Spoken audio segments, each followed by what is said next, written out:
Good morning, everyone. Welcome back to the Namaste Experience.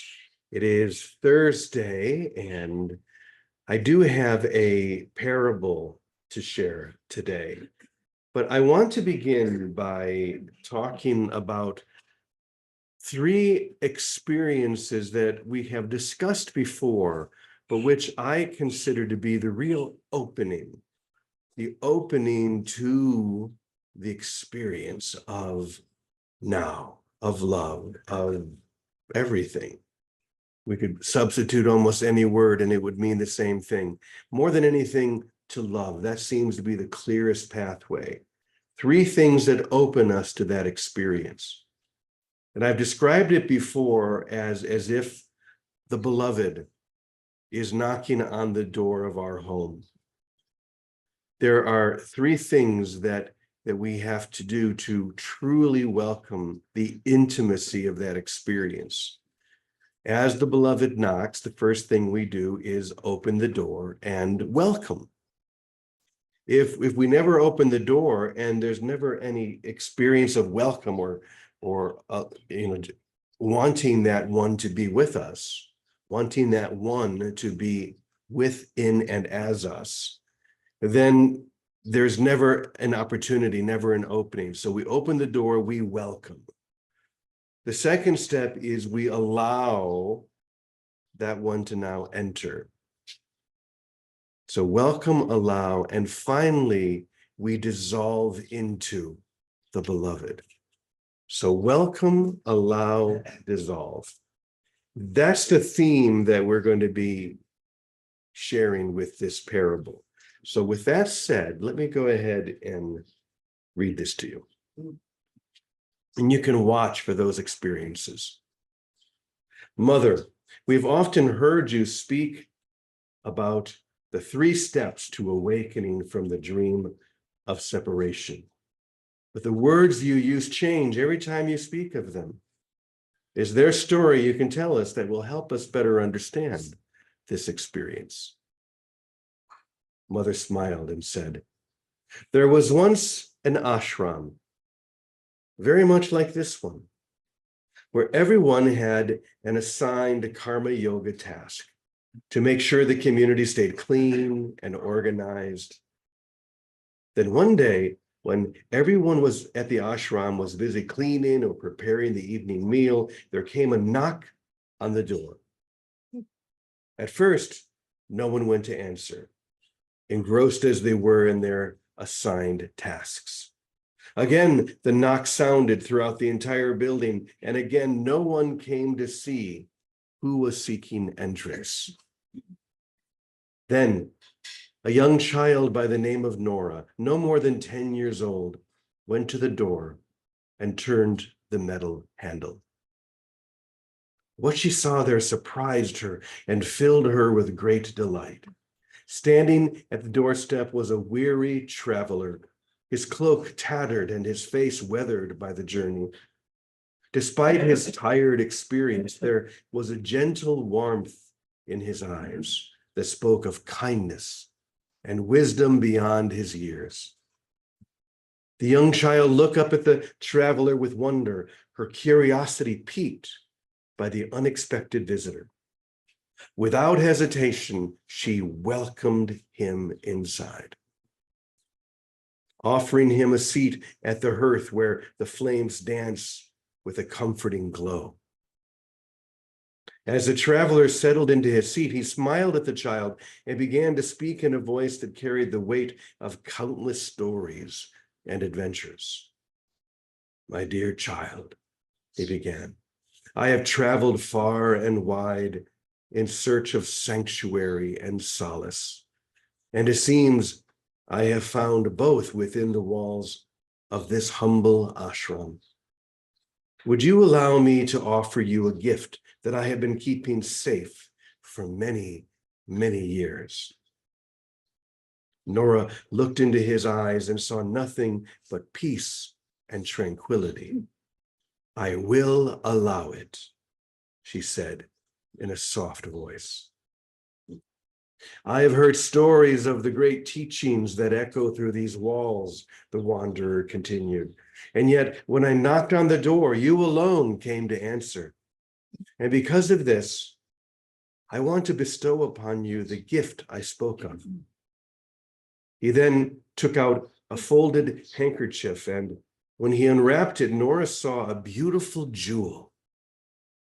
She watched as the flames danced on the surface of the jewel, as if it had suddenly come alive. Then he handed it to her and said, "This jewel has been passed from teacher to student hundreds of times, always to one who is most deserving of the highest teachings that can be attained in this world. I came here to offer it to whomever seemed most deserving, and since you were the only one who came to open the door when I knocked, I offer it to you, dear child." Nora's eyes widened in awe as she beheld the radiant jewel, its facets shimmering with an unworldly glow. She felt a sense of reverence wash over her, realizing the magnitude of the gift bestowed upon her. With trembling hands, she accepted the jewel from the traveler, her heart overflowing with gratitude and wonder. As she held it in her palm, she felt a deep sense of connection to something greater than herself, as if the very essence of the universe danced within its luminous embrace. "Thank you, kind sir," Nora whispered, her voice filled with humility and grace. "I am truly honored by your gift." The traveler nodded solemnly, his eyes reflecting the flickering flames of the hearth. "Remember, dear child," he said, his voice soft yet resolute, "this jewel is not merely a trinket of gold and gemstone. It is a symbol of the infinite wisdom that resides within you, waiting to be discovered and embraced." With a gentle smile, the traveler bid farewell to the child and departed into the night, leaving behind a sense of peace and purpose that lingered in the air long after he was gone. And so, in the quiet of the ashram, the young child cradled the precious jewel in her hands, knowing that she had been entrusted with a sacred legacy passed down through generations. With each flicker of the flame and each beat of her heart, she vowed to honor the gift she had received and to journey ever deeper into the mysteries of the soul. And as she held the jewel, it actually began to dissolve until it had been absorbed completely into her heart, where it calmly rested until the day came many decades later when Nora herself knocked many times on the door of an ancient monastery until a young boy opened it and smiled. "There are 3 parts of this story that I want you to remember," Mother said to them. Welcome, allow, and dissolve. When you understand the important role of each of these, that each of these play in your awakening, you will receive the same jewel that continues to be passed on from teacher to student over many generations. So, what is that precious jewel that was being offered to Nora, which is being offered to each one of us now? Love, ultimately, sure. Yeah. And yet, it takes some kind of a form, doesn't it? He's giving her an actual jewel, which ultimately dissolves into her heart. Now, the jewel that is offered to me may be different in form from the jewel that's being offered to you. And yet the essence of this jewel will be that love. But not just this love that we love, this emotional elevation that we often think is love, but love at the deepest level, love which is connection and and the knowledge, the deep knowledge and experience that we are one. There's only one thing that is happening here. And so for me, that gem, that jewel, may show up as A Course in Miracles. For you, it may show up as something else, or maybe it will show up as the Course, but it will always show up as a kind of lineage, a way of sharing that ancient wisdom. Now, even A Course in Miracles says that a universal theology is not possible, but a universal experience is not only possible, but necessary. So it's the experience, it's not the book. It even says, set aside this book and come with holy empty hands unto your God. Even with that, we can become attached, can't we? We can say, if I don't have this book, what am I going to do? Well, maybe live it. Maybe put it into practice. Let the book come alive in you. You know, I've said before that because the teachings of the Course have in some ways been integrated into who I am and the way that I share, I'm teaching A Course in Miracles everywhere I go, hopefully. When I am at St. Andrew's Church or St. Mark's in Guadalajara, I'm teaching them A Course in Miracles. But I'm not talking about A Course in Miracles. I'm not saying, read this blue book or sparkly book or whatever color your book is. It has nothing to do with that. It has to do with the way that the vibration within that jewel is lived. When I'm here at Namaste Village, I can speak more openly. But it does remind me of a story that you've probably heard me say before, but just in case you haven't, I'll say it one more time very briefly.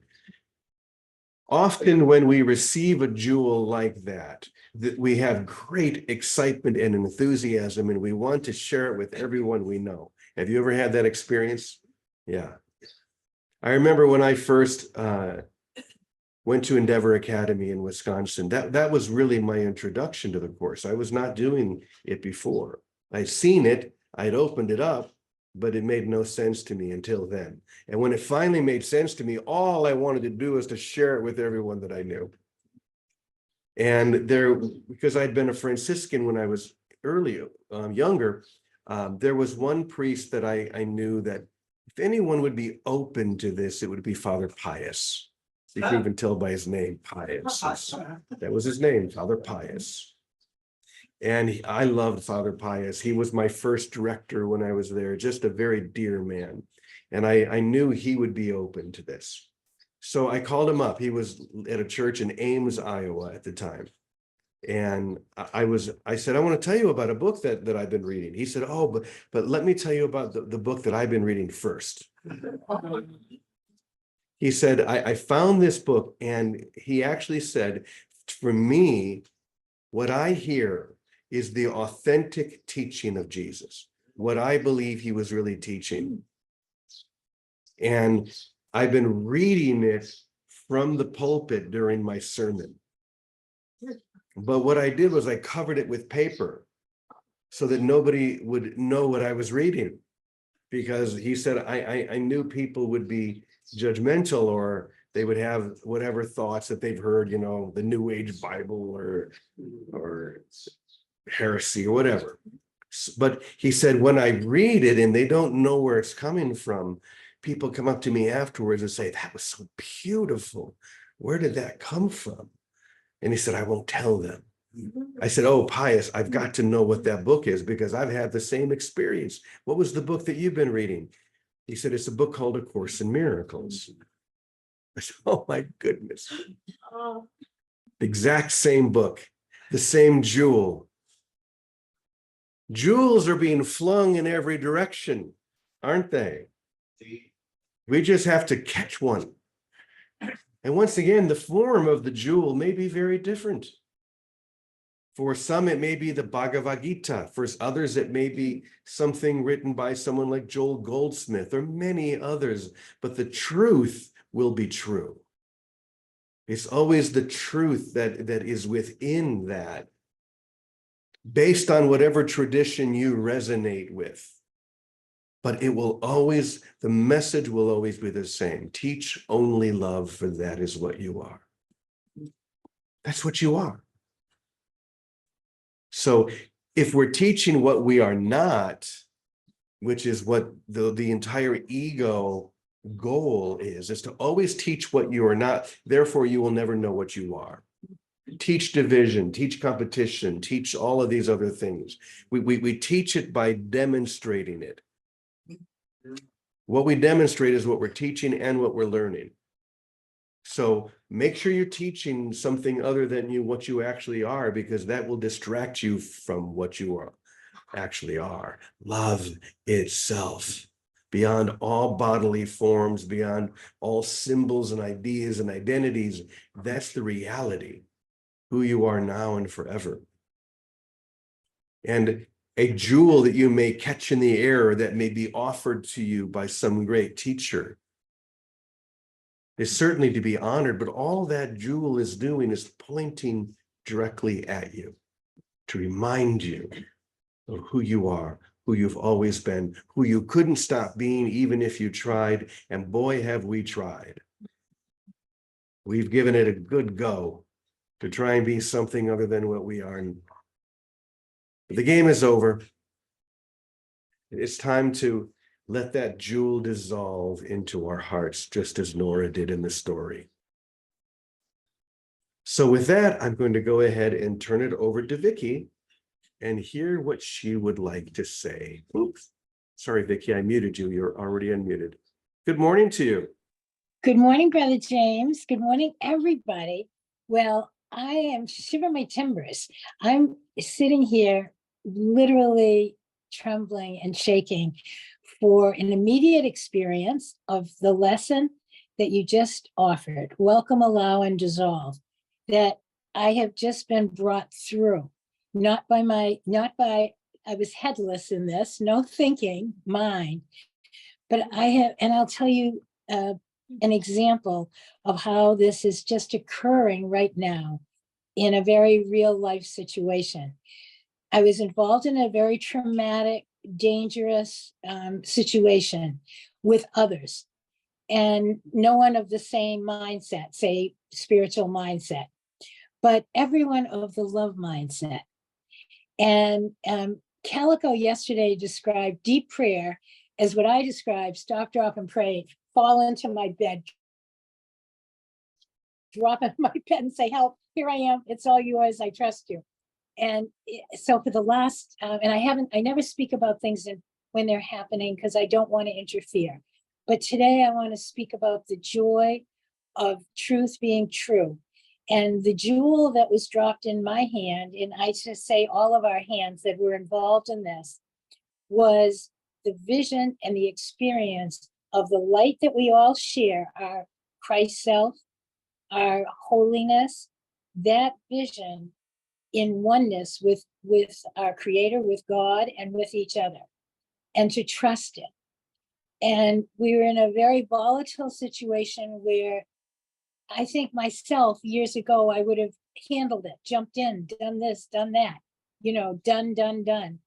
But this time I knew, no, this time vision, and Jesus does say this in the Course over and over, vision will, and present trust would solve every problem now. What's the present trust in? The power of love, the power of the Holy Spirit, the power of our holy oneness. When I am willing, not even asking anyone else to be willing, I am willing to only see that love and light that is my brother and nothing else. And this involved a whole lot of people. But all of us were in a moment where there was an action to be taken. And somehow all of us received the same jewel of trust the vision of holiness, of oneness, and don't interfere. And just before I got on the call this morning, just now, The situation unfolded in grace, where everyone was helped. Everyone was helped in truly, all I can say, truly miraculous ways. And I'm just shaking because all I'm saying is thank you. And, you know, I'm a Jesus girl. Jesus, thank you, thank you, thank you, thank you. Everyone's well and everyone has been cared for. And the only application was see the light in my brother, trust it, know we're one with that, one with God, our Father, and that grace will unfold through vision, not through worldly vision that looks for things to do and ways to solve things. And it did dissolve. The trauma, the potential tragedy dissolved, so nothing was left. And I'm sitting here as a witness to that. And whether we teach the Course in Miracles, or we teach Taoism, or we teach Hinduism or Buddhism, the truth is true in every language. Like that quote, a universal theology is impossible, but a universal experience of living in the light and the love of our holiness is something we all come into. And we come into it through traumas, through daily awareness, through all different ways. It's the willingness to let it be our way, our only way of life, to get consistent in it as we do here every day. Stabilize in the vision of Christ and holiness, and don't buy the bait of appearances and temporary solutions and symptom relief.